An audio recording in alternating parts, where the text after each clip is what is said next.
The 1980s weren't just about big hair and bigger hooks. This was the decade when R&B stopped playing it safe. Artists began pushing past radio comfort zones, challenging how love, desire, identity, and power could sound. Quiet Storm slow jams became more intimate. Dance records got bolder. Lyrics said things out loud that previous decades only hinted at.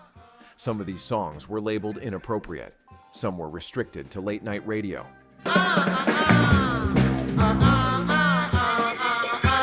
Number 12. Adore by Prince, 1987. You own my heart and mind. Adore wasn't controversial because it was explicit. It was controversial because it was vulnerable. Released on Prince's Sign of the Times album in 1987, this song stripped away bravado and replaced it with devotion. Prince sang softly, tenderly, almost pleading.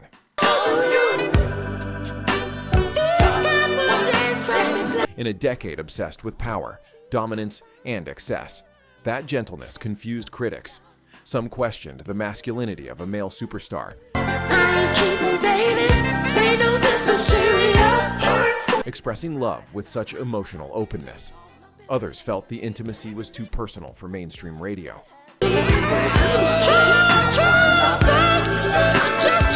Like listeners were overhearing something meant for two people alone. But fans understood. Adore became a Quiet Storm essential.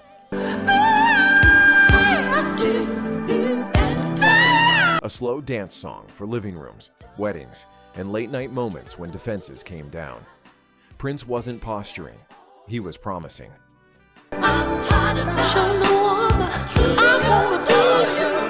The song quietly reshaped R&B romance. It showed that strength could sound like softness, and that intimacy didn't weaken masculinity. It deepened it. If R&B is about feeling, Adore proved that sometimes the bravest thing an artist can do is feel out loud.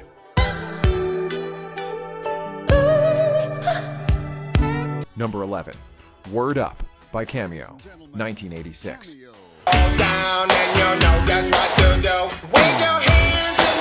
Word Up wasn't controversial because of what it said. It was controversial because of who was saying it and how they looked doing it.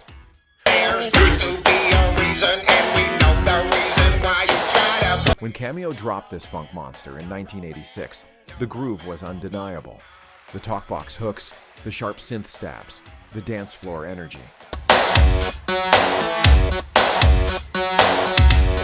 It was instant, but the conversation quickly shifted from sound to image. Frontman Larry Blackmon's bold fashion choices,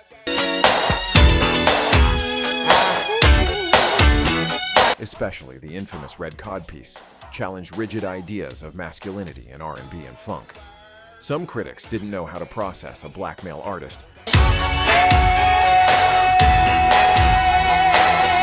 who mixed flamboyance, humor, swagger, and authority all at once. MTV debated it. Radio stations questioned it.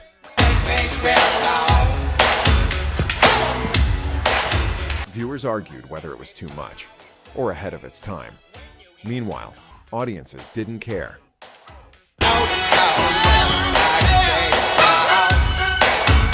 The song shot to number 1 on the R&B charts and crossed cleanly into pop dominance. Clubs exploded. Roller rinks lived off it.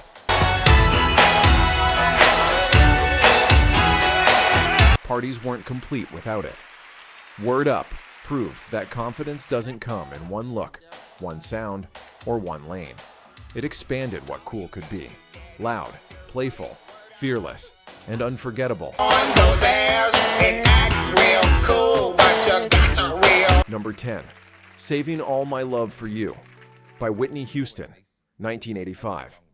You've got your family and they... Saving All My Love for You was one of the most beautiful songs of the 1980s and one of the most uncomfortable.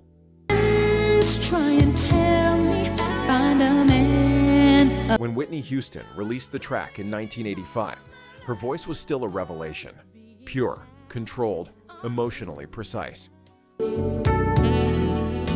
It's not very easy. The production floated softly, designed to spotlight vulnerability rather than drama.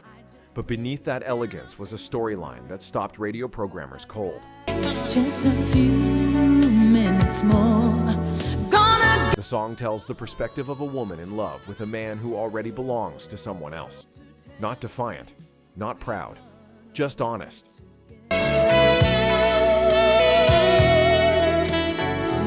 In an era where R&B ballads usually framed love as ideal or innocent, this felt too real for some listeners. Several stations hesitated to play it. Critics questioned the morality of the narrative. Yet women across the country understood it immediately. The quiet waiting, the private longing. And if it does, we here at Wogan would have played a small but important part in its ascendance. The emotional gray area love sometimes lives in. Whitney didn't sing it like scandal. She sang it like truth.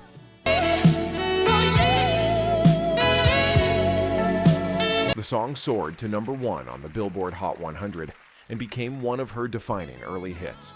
It proved that R&B could hold complicated emotions without judgment, and that Whitney Houston could make even uncomfortable honesty sound timeless. Love gives you the right to be free. Number 9, Do Me, Baby by Prince, 1981. Do Me, Baby didn't flirt with controversy. It walked straight into it and closed the door behind it.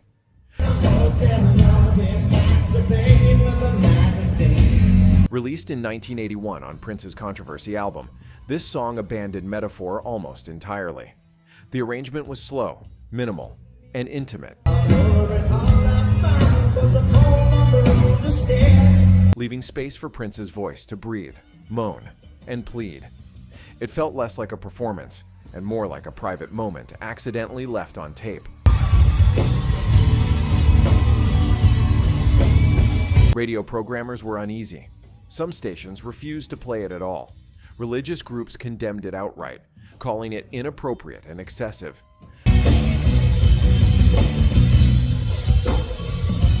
The song wasn't loud, but that was the problem. It was quiet enough to feel personal. Prince blurred the line between vulnerability and desire.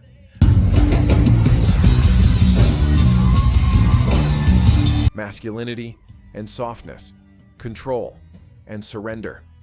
For many listeners, it was shocking. For others,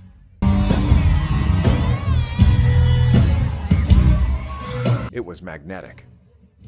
Do Me, Baby became a late-night staple, passed quietly through dorm rooms, apartments, and headphones after dark. Its influence stretched deep into the decade, shaping the sound of sensual R&B and inspiring countless slow jams that followed. This wasn't just a song. It was a statement that intimacy itself could be the music.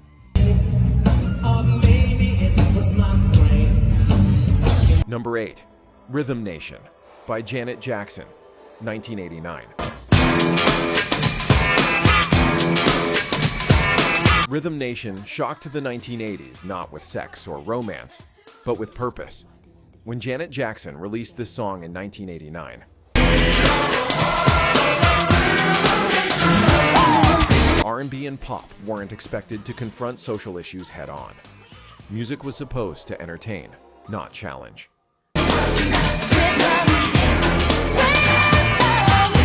Janet ignored that rule completely. Built on industrial drums, militant choreography, and stark black and white visuals, Rhythm Nation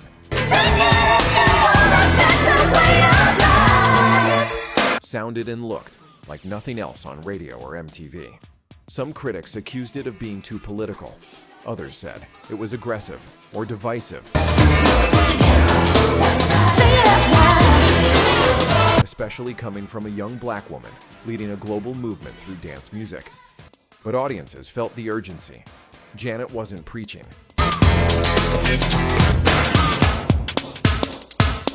She was calling people together. The song addressed unity, responsibility, and change at a time when many young listeners felt unseen and unheard. Rhythm Nation reached #1 on the R&B chart and became a cultural landmark. It proved R&B could be socially conscious, visually powerful, and commercially successful at the same time. This wasn't just a hit. It was a mission statement, and it redefined what mainstream R&B was allowed to say.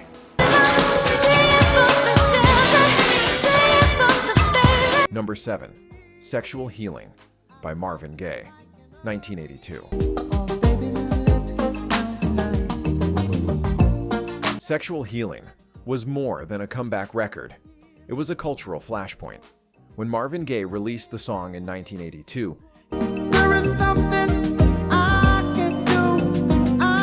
he was rebuilding his life in exile, far from the pressures of fame and industry expectations.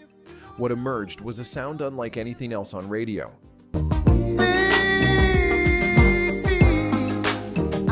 Gentle drum machines, soft synths, and a voice that sounded wounded, but hopeful. The controversy wasn't just the title, it was the message. Marvin framed intimacy not as indulgence, but as restoration, desire as medicine.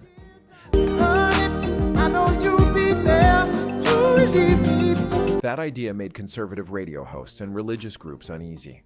Some stations refused to play it. Others tried to restrict it to late-night hours.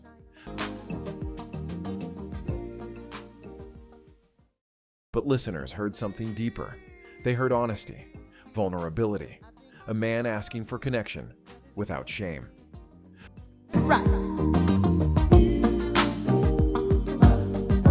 Sexual Healing went to #1 on the R&B chart, won 2 Grammy Awards, and marked one of Marvin Gaye's final great triumphs. It reshaped how sensuality could exist in soul music. Not reckless, not crude, but human. This song didn't just heal Marvin, it healed the sound of R&B itself. Wake up, wake up, wake up, wake up. Number 6, Nasty Girl by Vanity 6, 1982. Nasty Girl arrived in 1982 with no interest in being polite. Created and produced by Prince, That's right, it's been a long time since I had a man that did it real good. Vanity 6 flipped the script on how women were expected to sound in R&B and funk. Instead of being pursued, they did the pursuing. Instead of hinting,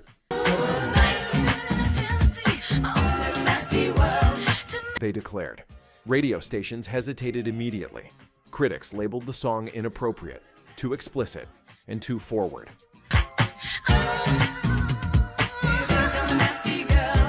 Some refused to play it altogether. The idea of women openly expressing desire, without apology, made gatekeepers deeply uncomfortable. That's right, I can't control it. But the dance floors told a different story. Clubs embraced it. DJs looped it. Audiences moved like they'd been waiting for permission that never came. Dance, nasty girls. Dance. Everybody. Nasty Girl wasn't just about sex. It was about control, about women deciding how they wanted to be seen, heard, and desired. That confidence was the real controversy. The song paved the way for generations of artists who would later claim their own voices without compromise. It proved that R&B didn't have to ask. Sometimes, it could simply take up space.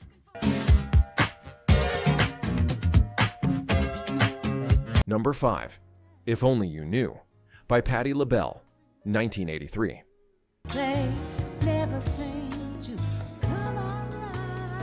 If Only You Knew wasn't controversial because of what it said. It was controversial because of how deeply it felt. By 1983, Patti LaBelle was already a legend, but radio executives quietly questioned whether there was still space for a powerhouse black female vocalist, leading with raw emotion. Some believed the industry was shifting toward softer, safer sounds. Patti proved them wrong. The song is built on restraint, no theatrics, no excess, just longing, a voice trembling with truth, holding back tears instead of chasing a climax. What unsettled some critics was its emotional honesty. This wasn't fantasy love or polished romance. It sounded like real nights alone, like words never sent.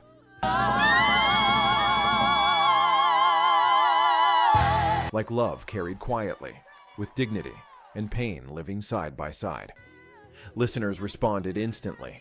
Quiet storm stations embraced it. Late-night radios turned it into confession music. If Only You Knew went to #1 on the R&B chart and sparked a major career resurgence for Patti LaBelle. The controversy wasn't volume or scandal. It was proof that vulnerability itself could still dominate the airwaves.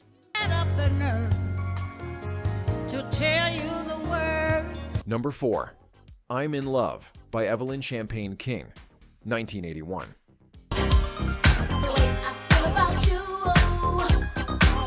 I'm in Love caused controversy not because of its lyrics, but because of its sound. Released in 1981,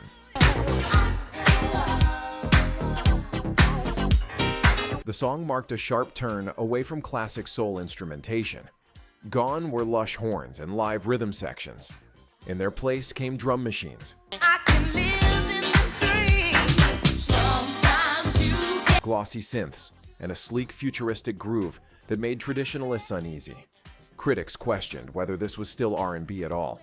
Some called it cold. Others said it lacked soul. Radio programmers debated whether electronic production belonged in black music spaces that had long been rooted in gospel and funk traditions. But the dance floor settled the argument. I'm in Love pulsed through roller rinks, basement parties, and packed clubs.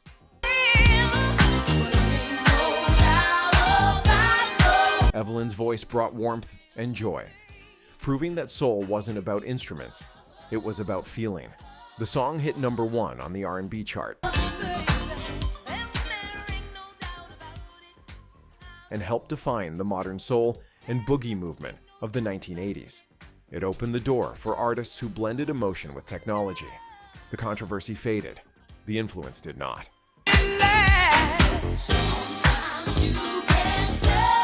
Number 3. Darlin' G. Nikki by Prince, 1984. Darling Nikki didn't just stir controversy. It changed music history. Released in 1984 on Purple Rain, the song was never a radio single. Yet it became one of the most debated tracks of the decade. Prince abandoned metaphor and told a sexually explicit story with unapologetic clarity. The backlash was immediate. Parents were outraged. Politicians took notice. When Tipper Gore heard the song, it helped spark the formation of the Parents Music Resource Center. That reaction led directly to congressional hearings and the creation of the Parental Advisory.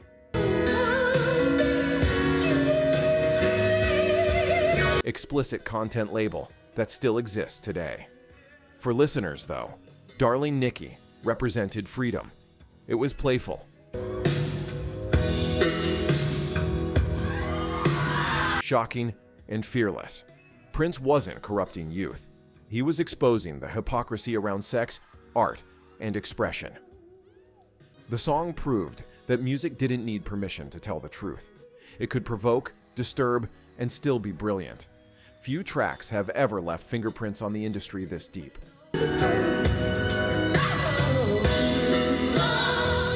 Number 2. Dirty Diana by Michael Jackson, 1987. I've been here times before, but I was too blind to see that you seduce. Dirty Diana was one of the most shocking pivots of Michael Jackson's career. Released in 1987 on Bad, the song stripped away the fairy tale image and replaced it with something darker: obsession, temptation, and the cost of fame. Musically,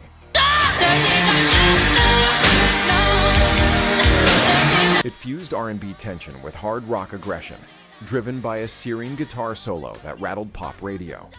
The controversy came fast.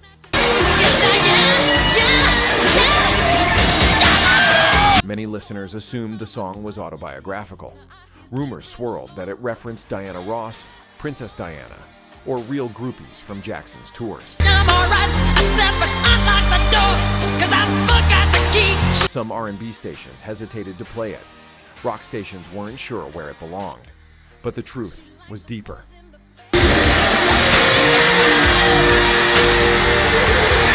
Dirty Diana wasn't about one woman. It was about fame consuming intimacy, turning admiration into possession. Despite the backlash,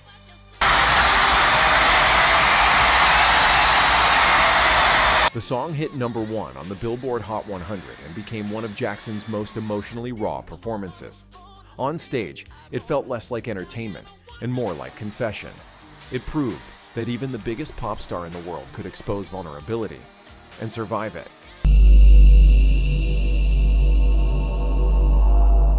Number 1. Let's Get It On by Marvin Gaye, 1973-1980s resurgence.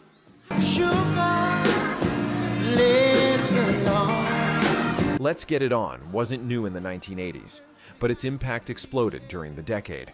As Quiet Storm Radio took over late-night airwaves,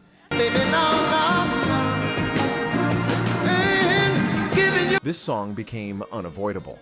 Slow dances, roller rinks, radio dedications whispered after midnight. It was everywhere.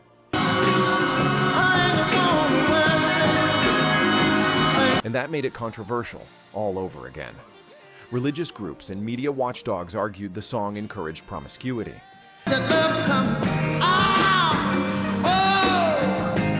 Conservative radio hosts labeled it immoral. Some stations restricted when it could be played. But listeners heard something else entirely. They heard warmth.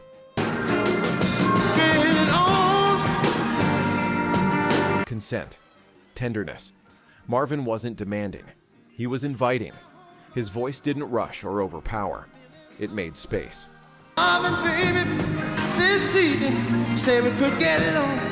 In an era gripped by moral panic around sex and music, Let's Get It On stood its ground as something human, not reckless.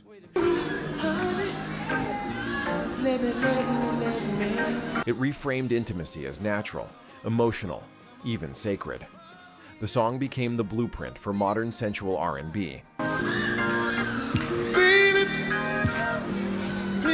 Influencing generations from Maxwell to D'Angelo and beyond.